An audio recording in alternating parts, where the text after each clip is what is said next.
Hello everyone, this is Bill Griffin. Welcome to the Different Take Podcast. Today I want to talk about the 2020 election. As I speak, it's January of 2022, and I have some thoughts about what happened, what the 2020 election, some opinions. I think a lot of people share my thoughts, but I'll share those at the end because I don't want to divert folks from the subject at hand. This subject will take two episodes, so it'll be two parts. This is part one, and it's about the actions and words of Georgia Secretary of State Brad Raffensperger. We'll go through a list of things that he said and done and break them down. We'll tell you that he does not inspire confidence at all, in my opinion. But we're going to go through those, tell you a little bit about him. He's 66 years old, civil engineer, first-term Secretary of State, was elected 2018. I understand he's a candidate for a re-election, and he's also an author. He's written this book, Integrity Counts.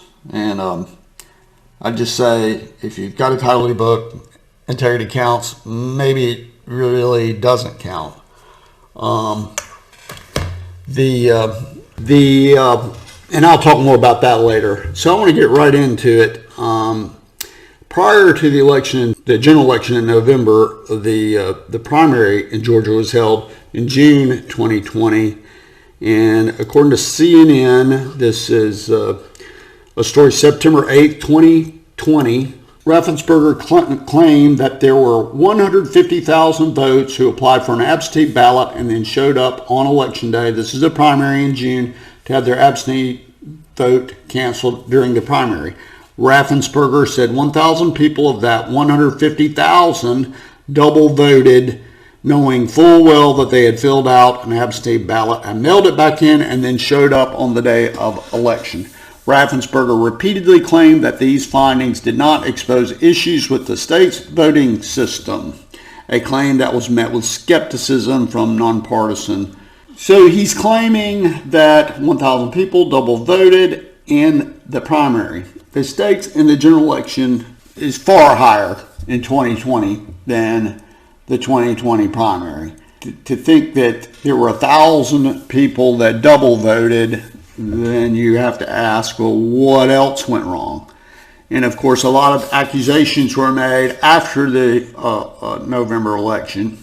I just think when you have this problem, the primary, and then immediately, and it takes you 3 months to report it, then immediately after the November election, the election went wonderfully, it's perfectly accurate, no problem, and that's what Brad Raffensperger didn't want to be, that guy that said, hey, the election was a bust, it didn't work, because that makes him look incompetent, and he just doesn't want to be that guy. So Mr. Raffensperger, after the election, all these accusations of partly incompetence, partly malfeasance, believe them or not, I'm talking about the actions of Raffensperger. He has an opinion letter. He's listed opinion contributor on USA Today. Now, USA Today is, I don't know who reads that. It's not quoted very often. So the headline reads, Georgia Secretary of State, my family voted for Trump. He threw us under the bus. Anyway, it's a very self-serving column article. It goes on. He talks about there were a record 1.3 million voters cast ballots absentee by mail. Another 2.7 million cast ballots in person during Georgia's gold standard 3 weeks of early voting. Around 1 million waited on lines, averaging a minuscule 3 minutes on election day. Now, I know he wants to brag about these numbers, but that doesn't mean that the election is accurate just because that happened. He goes on, by all accounts, Georgia had a wildly successful and smooth election. We finally defeated voting lines and put behind us Fulton County's now notorious reputation for disastrous elections. I'm going to read that again. Brad Raffensperger finally put Fulton County's notorious reputation for disastrous elections behind us. So, you solve the Fulton County problems. No, not according to you. In June 14th, 2021, Raffensperger tweets, "Restoring confidence in our elections is going to be impossible as long as Fulton County's elections leadership continues to fail the voters of Fulton County, the voters of Georgia. They need new leadership to step up and change." He goes on, new revelations that Fulton County is unable to produce all ballot drop box transferred documents, so forth, so on. This cannot continue. Okay, there's some other issues with Fulton County that I'll talk about later, but he claims in USA Today to the country and the world that Fulton County's notorious performance is behind us. So which one do you believe? It does not inspire confidence, but integrity counts. Moving on, there's an interview that occurred, or a phone call that occurred between Trump and Raffensperger. Well, before I get to the phone call, finish up the USA Today letter that Raffensperger wrote. The last sentence is, "In times like these, we need leaders of integrity to guide us through." It's just, this action is self-serving. You're overselling at best. You don't know what you're talking about at worst, or you're lying at worst, I should say. And I'll go further into the Fulton County business a little later. This is a totally self-serving article written to a leftist media outlet. So, but that's what Raffensperger decided to do. And getting to the phone call that occurred between Trump and Raffensperger, that was on January 2nd. And people may disagree with me.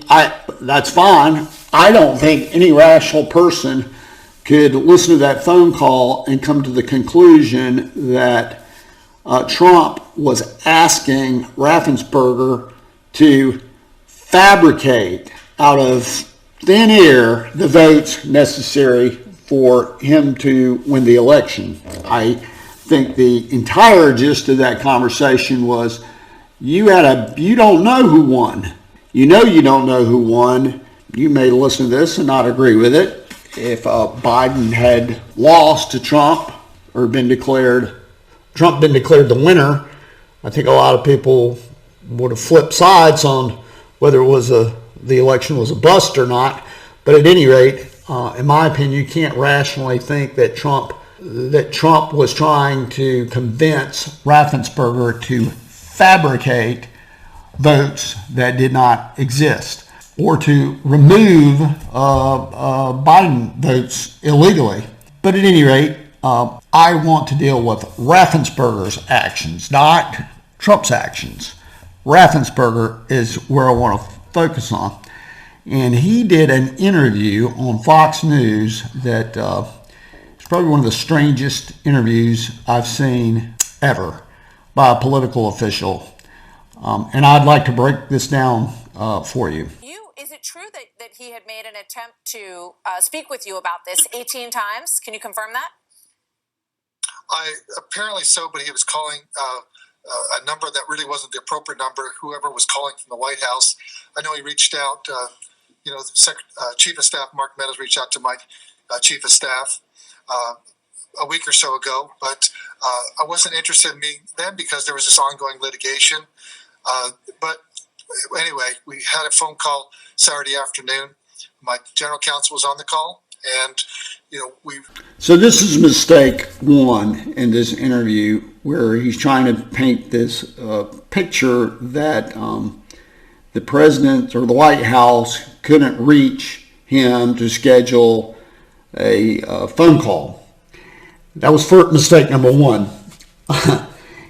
He doesn't realize that this shows that one would assume that someone in his office could not communicate with him. He's telling you that I didn't know they were trying to reach me. That's the message that he's sending.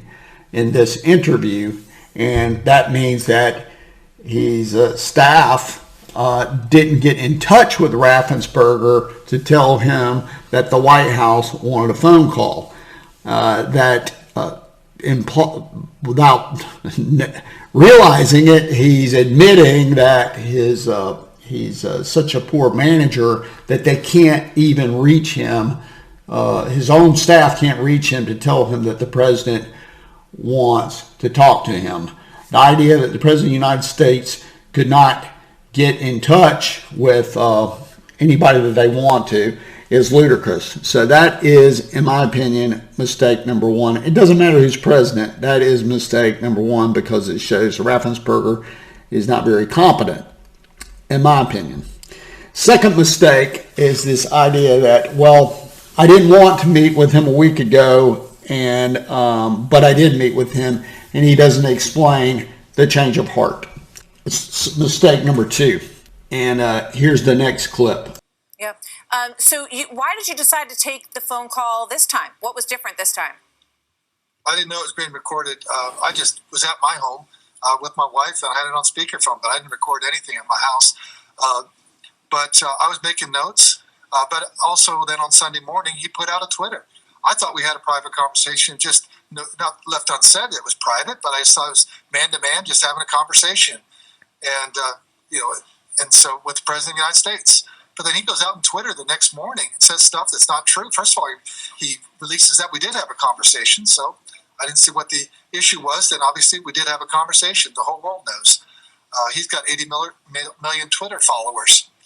But then he also said stuff that wasn't true. And I was respectful of that. Okay. Prior to this clip, he claims that there were only 2 dead people that voted. There is no way he could possibly know this. But rest assured, he's Secretary of State. And as long as nobody stops him, there's no way he's going to report more than that after he makes this statement and releases this phone call to the public. And here's the next clip. 24 hours away from an election. So what was the discussion? You say you didn't realize that the phone call was recorded. At what point did you become aware that the phone call was recorded?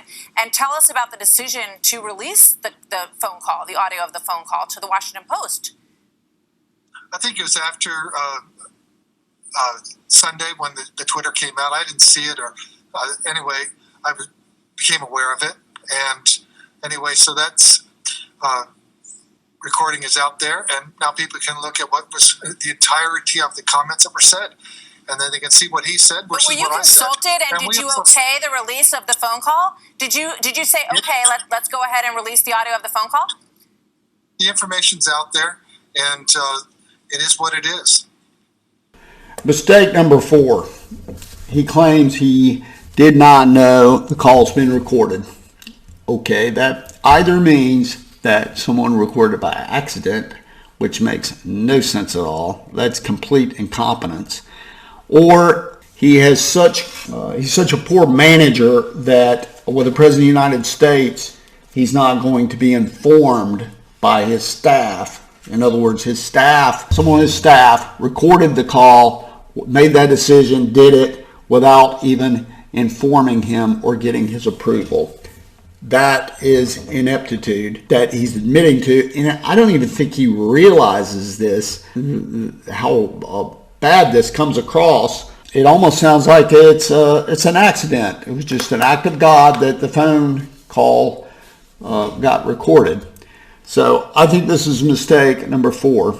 He goes on to say that it is a private conversation, and he expected it was a private conversation. But later on, this is mistake number 5, later on he tells the world that Trump was trying to, even though it was a private conversation, he wasn't going to release this to the public, although he never admits that he's going to release it, which is another mistake, which we'll get to. This is to tell everyone that's a private conversation, but I'm going to release it anyway because President Trump tweeted that they had a phone call. The tweet itself was rather innocent compared to other tweets. that Trump had made about Raffensperger and about public statements that he had said about Raffensperger. Trump retweeted a post that Raffensperger and Kemp should be jailed for or after the election leading up to January 6th. That's pretty hard to believe that you would not anticipate President Trump, who has been on Twitter for years at this point, would not tweet about this when he had already tweeted that. So to imply that, well, you weren't going to release this and feign surprise that, well, Trump tweeted, so now it's okay to release a phone call that I suspect will be private. I think this is a mistake. Mistake 7 is just not admitting that the content of the phone call deserved to be disclosed, irregardless of whether this tweet happened or didn't happen. To say that's what prompted you to do this, and we'll see later comments that Raffensperger made. The next mistake, I think we're up to 8 now, commenting that, well, Trump has 80 million Twitter followers. I think that's a mistake for him to say this, because that implies that he's sour that he has such a big following and that Raffensperger can't compete. So I don't have that many followings. I don't know how many followers he has. I'm not a follower of him.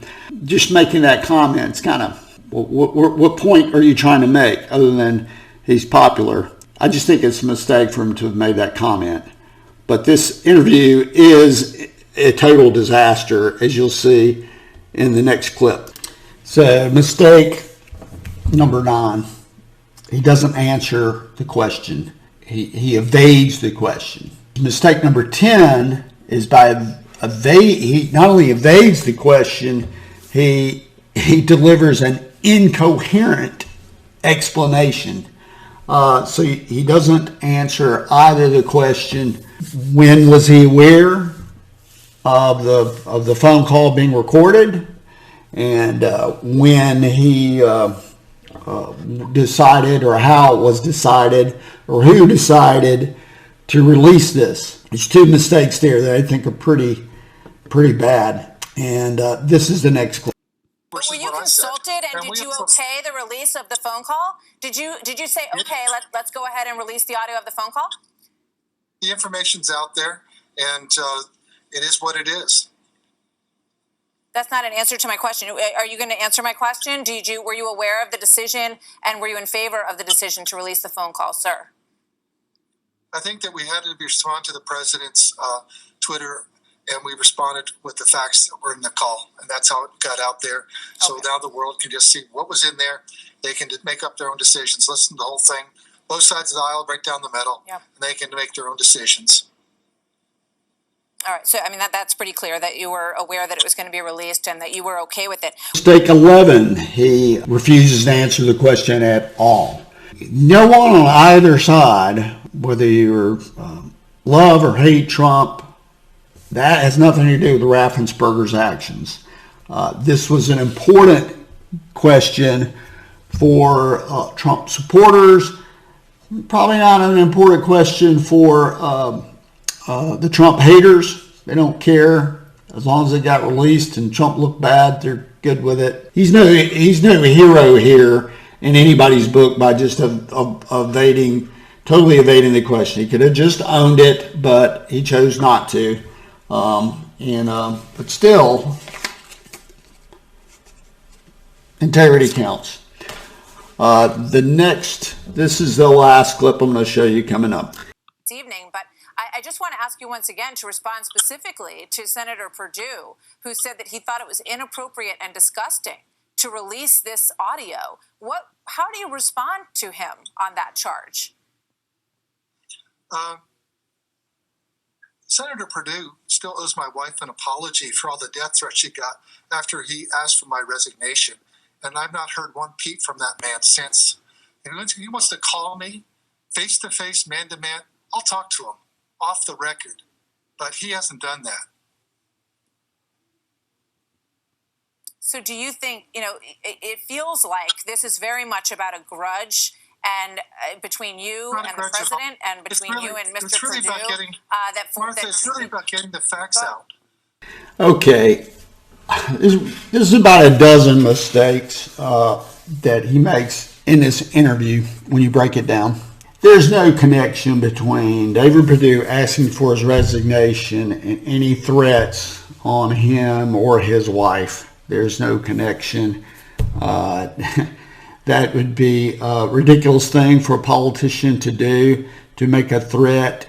His implication is that David Perdue knew full well that Raffensperger was going to get death threats and his life would be in danger had he just said he needed to resign.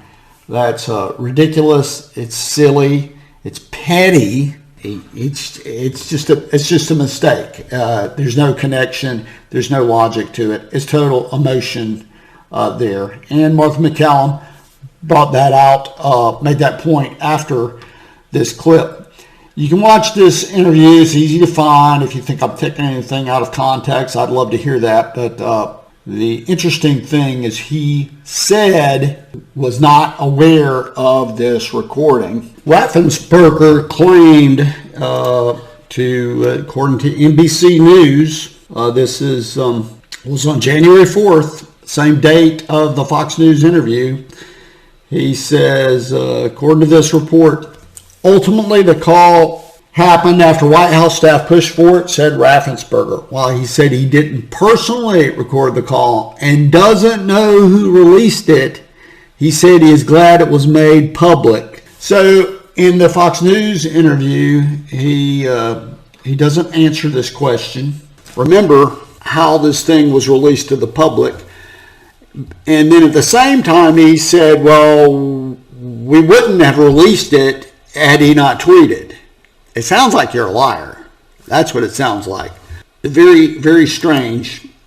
And roughly a year after this, The Hill reports on November 2nd, 21, that Georgia Secretary of State Brad Raffensperger wrote in his new book that former President Trump was threatening him when he asked Raffensperger to find enough votes to overturn Joe Biden's victory in Georgia. Okay, if he really felt that way, why would, if it were that serious and he felt that strongly about it, that characterization, which I don't think he did, he would not have he wouldn't have waited for a tweet to come out to decide to release the phone call. This whole story is a mess. He sounds like a total liar when it comes to releasing this phone call. He subsequently did a round on all left-wing media, avoided right-wing media entirely. And that's what politicians do. They don't talk to the side that's going to ask the tough questions. They're going to only talk to the side that props them up and makes them look better. And with that, I will end part one role in this, and in part two, I'll talk about his continuing role and what happened in 2021. I really appreciate you listening. This is a Different Take podcast. Check out our website, the platforms we're on, and please leave me any comments. I love to hear from people that disagree with me, and thank you.